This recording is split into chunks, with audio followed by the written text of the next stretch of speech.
আসসালামু আলাইকুম। হাই বন্ধুরা, কেমন আছেন? আশা করি ভালো আছেন। আমি একটি নতুন ভিডিও নিয়ে আসলাম। আমি বাসে করে যাচ্ছি, সেটা আমি নেমে পড়লাম হচ্ছে তারাগঞ্জ। তারাগঞ্জে আমরা একটা অটোর সঙ্গে কথা বলে আমরা যাচ্ছি। তারাগঞ্জ থেকে আমরা যাব হচ্ছে যমুনেশ্বরী অ্যাকোয়ার্ড দেখার জন্য। সেটা আমরা দেখব এবং আপনাদের দেখাবো। তো এটা হচ্ছে তারাগঞ্জ থেকে কিশোরগঞ্জ যাওয়ার রাস্তাটা। আমরা সেই রাস্তা ধরেই যাচ্ছি। তো গ্রামের পরিবেশ অনেকটি সুন্দর, দেখেন একদম রাস্তা মাঝখানে আমরা রাস্তা দেখতে পেলাম সিনহা এগ্রো ব্রিজিং ইন্ডাস্ট্রিংয়ের বাহাগিলি চা বাগান।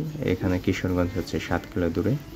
আমরা চা বাগানে ঢুকছি না, আমরা চলে আসলাম একদম অ্যাকোয়ার্ডের কাছে। দেখেন এখানে হচ্ছে চা বাগান, আমরা পাশে দেখতে পেলাম চা বাগান। আমার দেখতে খুব ইচ্ছে করলো, তার জন্য আমি তাড়াতাড়ি নিচে নেমে চা বাগানটা দেখাচ্ছি। চা গাছগুলো অনেক বড় না, ছোট আকারেই, কিন্তু এই গ্রামের ভিতরে যে চা বাগান থাকে এটাই প্রথম। আমি জানি যে সিলেট চা বাগান, কিন্তু এখানেও চা বাগান আমি দেখতে পেলাম, তো আপনাদের দেখালাম।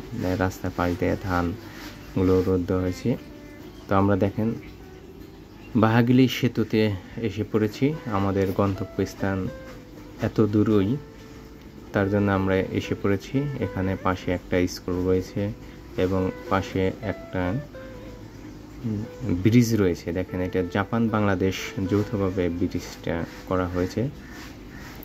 তো এখানে আগে বেলিং ব্রিজ ছিল, তো দেখতে পাচ্ছেন যে বেলিং ব্রিজের যে খুঁটিগুলো রয়েছে, তো সেটা ভেঙে একটা সুন্দর একটা ব্রিজ করা হয়েছে।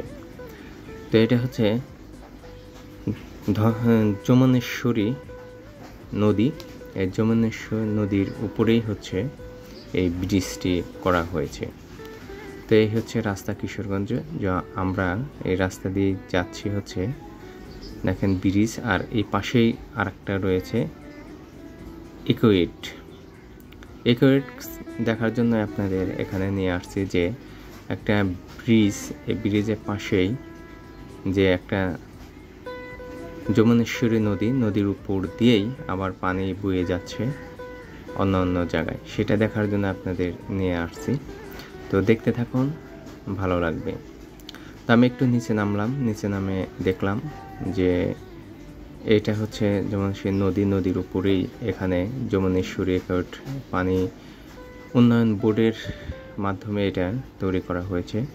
যে এটা আবার কি, ওখানে একটা ব্রিজ, এখানে আবার একটা কি, সেটাই দেখার জন্য। তো আমি ভিতরে যাব, সব কিছু আপনাদের দেখাবো, দেখতে থাকুন।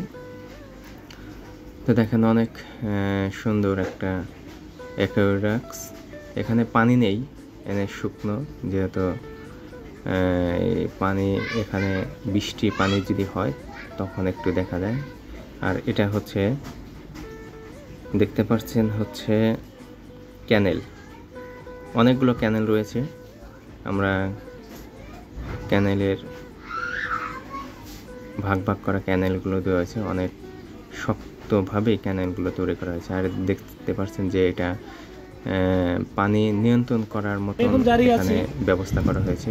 যমুনেশ্বরী নদী ইকুইডাক্ট, অর্থাৎ এই যে এখানে অনেকগুলো ক্যানেল বিশিষ্ট একটি ব্রিজ রয়েছে, এবং এই ব্রিজ আমি যেখানে দাঁড়িয়ে আছি তার ঠিক নিচে রয়েছে যমুনেশ্বরী নদী। প্রবাহমান একটি নদী, ছোট্ট একটি নদী।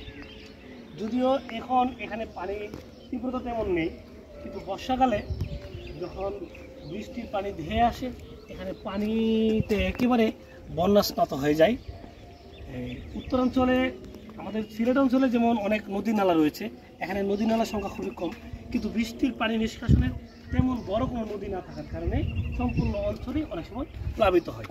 এমনও হয় বৈশাখ মাস সিজনে বা তার আগে পরে যে স্কিমে দান করা হয় এগুলো অনেক সময় নষ্ট হয়ে যায়, প্লাবিত হয়ে যায়, কৃষক ফল নষ্ট হয়, ফসল নষ্ট হয়ে যায়। তো এখন যা নিয়ে কথা বলছি, যমুনেশ্বরী নদীর পানি প্রবাহিত হচ্ছে এই ইকুইডাক্ট, আমি এখন যার উপরে দাঁড়িয়ে আছি এর নিচে দিয়ে, কিন্তু এর উপর দিয়ে কিন্তু পানি প্রবাহিত হয়।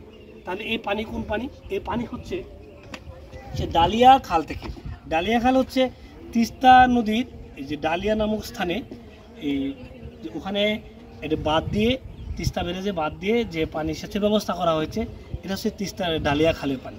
ওখান থেকে পানি উপচে আসতে পরে এই দিনাজপুর, নীলফামারী, রংপুর এই অঞ্চলে কৃষির জলীয় চাহিদা মেটানো হয়। আর এই লাইনটি, এই ক্যানেলটি গিয়েছে এই তিস্তা ব্যারেজ থেকে পার্বতীপুর, এই তারাগঞ্জ হয়ে একেবারে পার্বতীপুর। আর এখানে যেভাবে পানিটা আসছে আমি দেখাচ্ছি। আমাদের আলমগীর ভাইয়ের প্রতিবেদনে আপনারা বুঝতে পারছেন যে এখানে আসলে মূলত কি হচ্ছে, তো সেটা ভালো করেই সব কিছু বুঝতে পারছেন। তারপরে আমি আপনাদের পুরাটা অঞ্চল একটু ঘুরে বা কিভাবে হয়েছে সব কিছুই ঘুরে ঘুরে আপনাদের দেখাচ্ছি, তো দেখতে থাকুন, ভালো লাগবে। তো দেখেন এটা হচ্ছে পাশেই, এটা ডালিয়া যেহেতু খাল, ডালিয়া খালের পাশে এটা হচ্ছে চর এলাকা, চরের মতন। তো আমরা এটা সামনে যাচ্ছি, দেখেন চর থেকে হচ্ছে বস্তায় করে ভুট্টা সংগ্রহ করছে, ভুট্টা বোনা হয়েছিল। নিচে একটা গাড়ি দেখতে পারলাম, সেখানে হচ্ছে ভুট্টাগুলো চর থেকে সংগ্রহ করে উপরে এখানে রাখা হচ্ছে। তো চর এলাকায় এখানে ভুট্টা প্রচুর হয়, তো ভুট্টাগুলো সংগ্রহ করছে লোক। এবং পানি নেই যেহেতু আমি ডালিয়া খাল, এটা ডালিয়া খালের নিচে আমরা নেমে যাচ্ছি, আমি দেখা যাক নিচে কেমন দেখা যায়। তো দেখেন আমি নিচে নেমে এসেছি, এটা হচ্ছে ক্যানেলগুলো কিন্তু অনেক মজবুত করে তৈরি করা হয়েছে এবং অনেক উঁচু, প্রায় 7 ফিট হবে সম্ভবত, আনুমানিক যে 7 ফিট উঁচু হবে। তো আমি ক্যানেলের ভিতরে নেমে পড়লাম এবং ক্যানেলগুলো আমি দেখছি, দেখেন অনেক পরিপক্ক। এবং যখন তিস্তা বা যখন পানি ছাড়া হয় তখন এই ডালিয়া খালের এই ক্যানেল দিয়েই হচ্ছে পানিগুলো চলে যায়।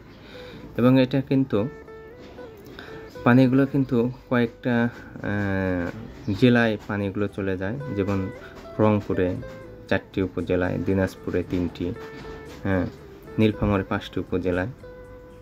তো এই জেলাগুলো কিন্তু এই পানি সেচের, এই ডালিয়া খালের পানিগুলো দিয়েই কিন্তু তারা বিভিন্ন ফসল উৎপাদন করে থাকে। এবং আমি দেখাচ্ছি, দেখেন এই পানির যখন পানিগুলো আসে তখন এই ক্যানেল দিয়েই পানিগুলো আসে। তো ক্যানেলগুলো আপনি পানি নিয়ন্ত্রণ করতে পারবেন, কয়েকটা ক্যানেল বন্ধ করে দিতে পারবেন, সেই রকমও ব্যবস্থা করা হয়েছে। তো অনেক লম্বা পানিগুলো যাওয়ার জন্য হচ্ছে ডালিয়া খালের উপরে অ্যাকোয়াডাক্ট তৈরি করা হয়েছে। যেহেতু উপরে সামনে দিয়েই হচ্ছে যেহেতু যমুনেশ্বরী নদী, তার জন্য হচ্ছে এটা তৈরি করা হয়েছে যেন পানিগুলো সরাসরি উপর চলে যেতে পারে। তো বিশাল একটা খাল এটা, দেখেন অনেক বড়। আমি খাল থেকে উপরে উঠে যাচ্ছি, উঠে আপনাদের দেখাচ্ছি যে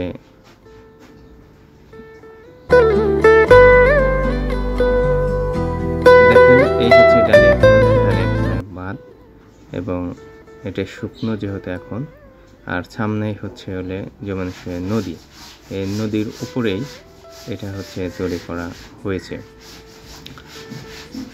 তো আসার বিষয়টা আপনাদের বলে ভিডিও দেখতে থাকেন। আপনারা যদি আসতে চান তাহলে কিন্তু এখানে আসতে পারবেন, রংপুর থেকে সরাসরি তারাগঞ্জ নেমে আপনারা এখানে আসতে পারবেন।